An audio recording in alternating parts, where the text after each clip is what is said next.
Hello everyone and welcome to Tactical Chess TV. In this edition I will be discussing about the chess opening traps in center game, which is one of the variation in king pawn openings.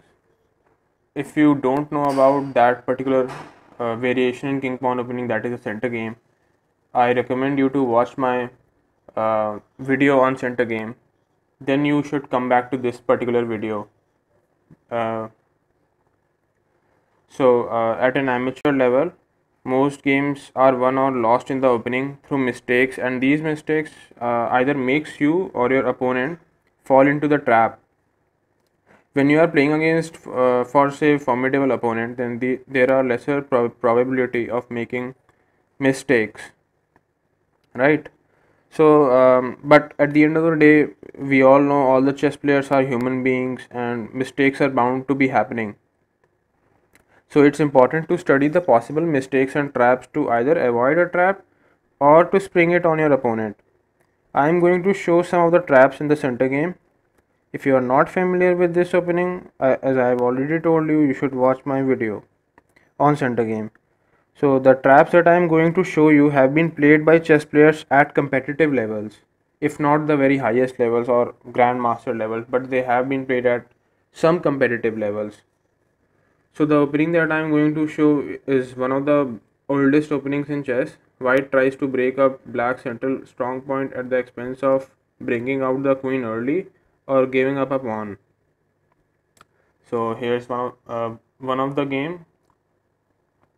Here this game was played in 1916 in England between Gibbs and Davy. Here Gibbs is playing as white and Davy is playing as black. So Gibbs moves e4, e5, and then white replies with d4. This is the center game, and the accepted version of it, e into d4.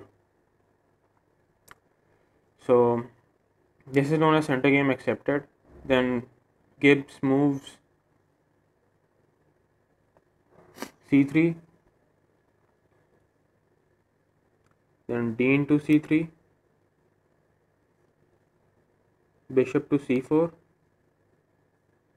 c into b2, bishop into b2, d6, knight f3, knight f6, then castle king side, knight b d7, e5. Now this is a very strong move.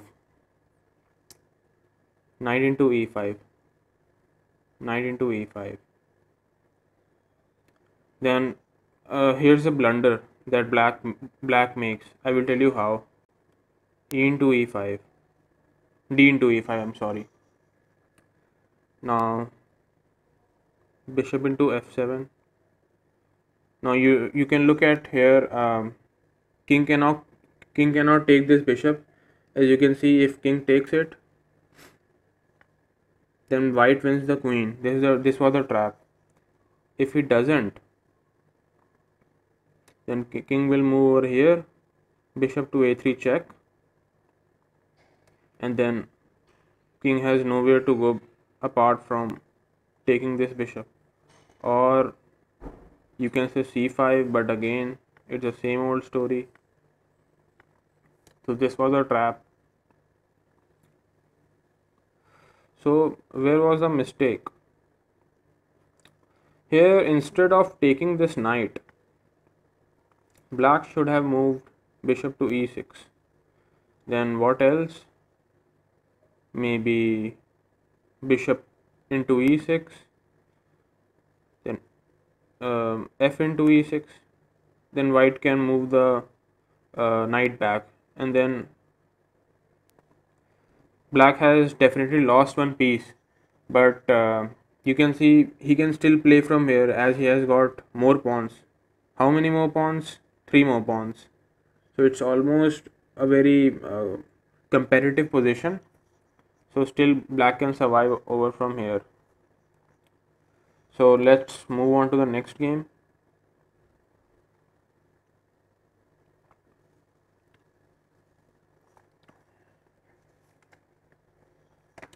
Now white moves e4, black moves e5, white moves d4,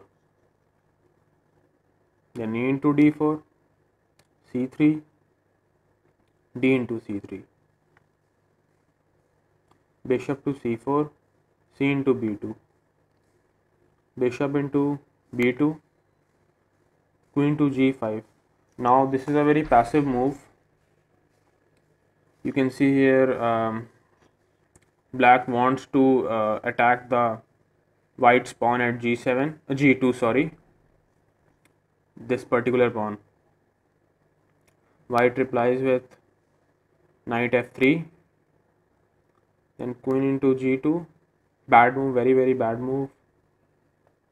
Rook g1,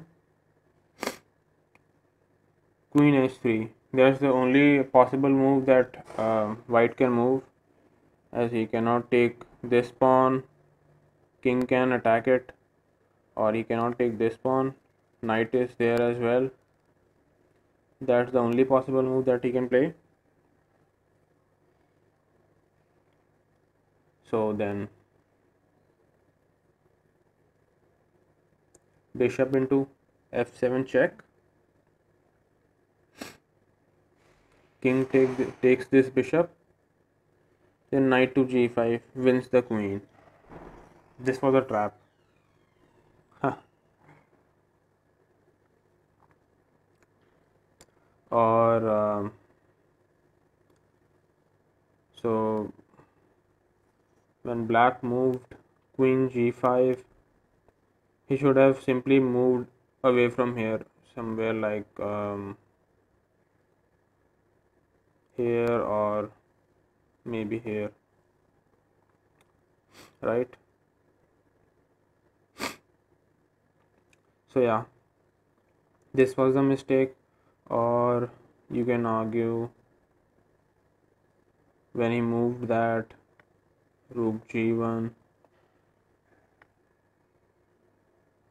then king could have simply moved over here, simple as that. But you know, his position is disrupted from here, or maybe black could have salvaged the game from here, or could have even gone on to win this game. So yeah, this was a trap. Quite an impressive game.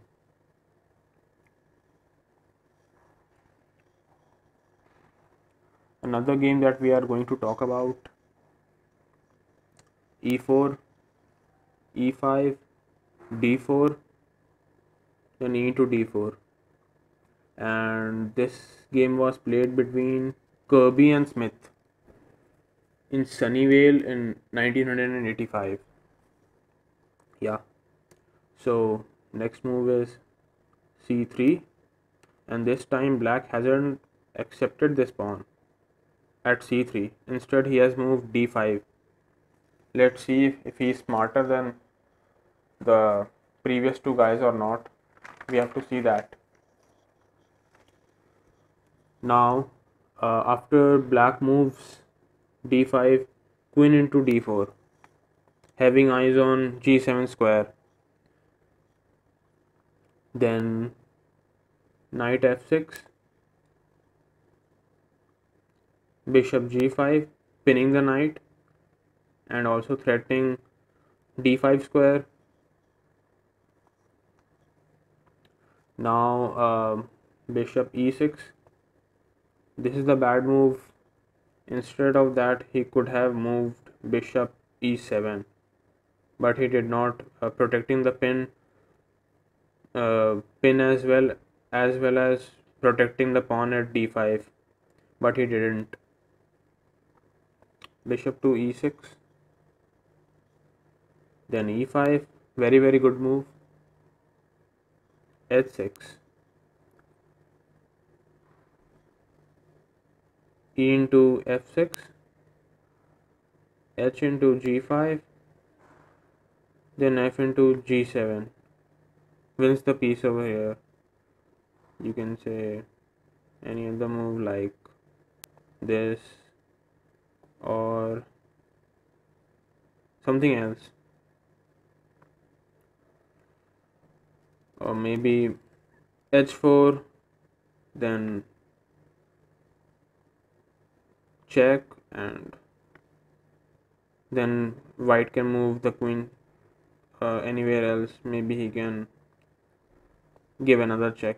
Yeah, so he wins a piece.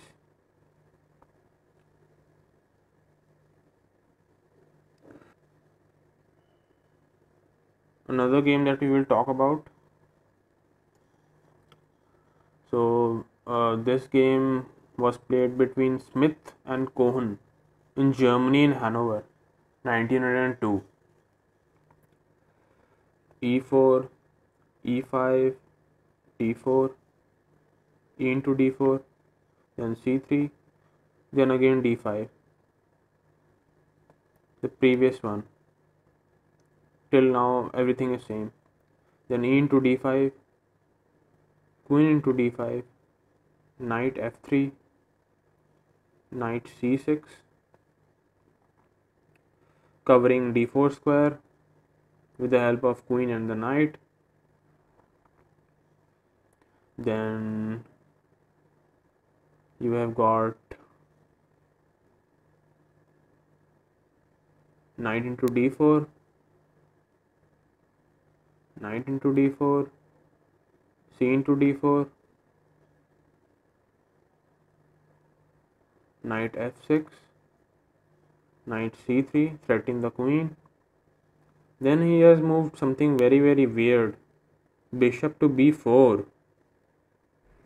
The queen must have gone somewhere else instead of black making this move. Now what else? Queen to a4 check, and white wins a piece here simply. Then this was a trap, and now black can move bishop to d7.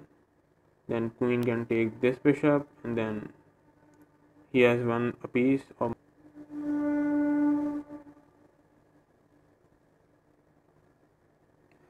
So another game. This was played between Regan and Kishinsky in 1988.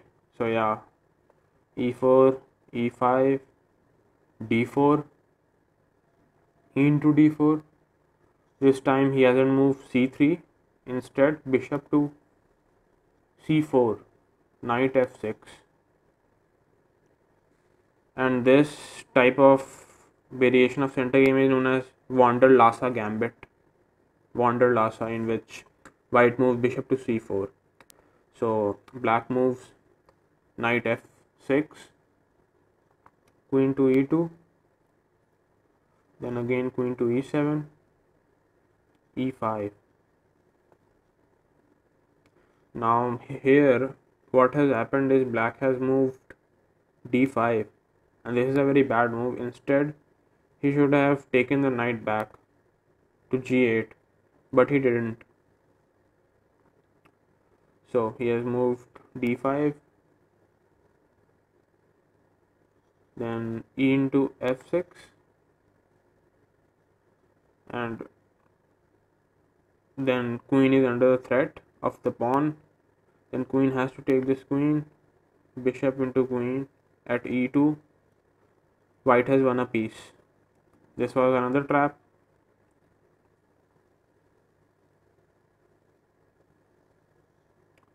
Now another game. This was played between Stephenson and Mariotti in Nottingham in England. Let's play this game.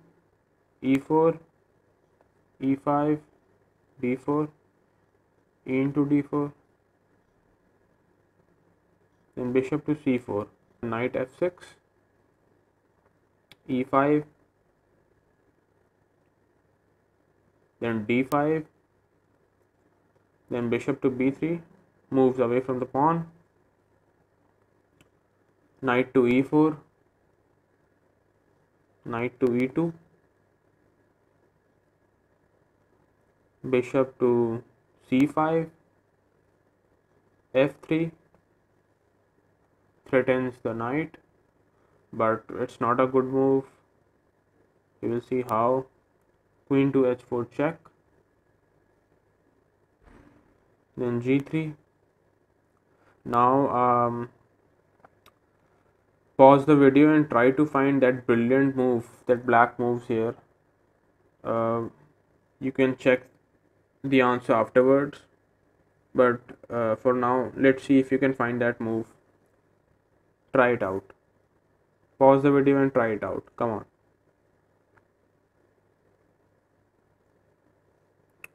Now we are back. So let's see if you are able to find that brilliant move or not. And the move was d3. So what white does here is, in reply, he accepts this queen at h4, and this is a very bad move. The best move was queen takes d3, but he didn't. He instead took the queen at h4. So now what is the next move? Bishop to f2 check, king f1, and then bishop to h3 check and mate. Very cool game, isn't it? So yeah, this was the last game of this edition, and very first game that black has won. In all the previous games we have seen white has won all the games. So these were all the traps that we have discussed in this edition. So this is it, guys. Hope you all enjoyed the video. Hit the like button and subscribe to my channel, Tactical Chess TV. Thank you so much. We'll be back with more content. Good luck for now. Bye.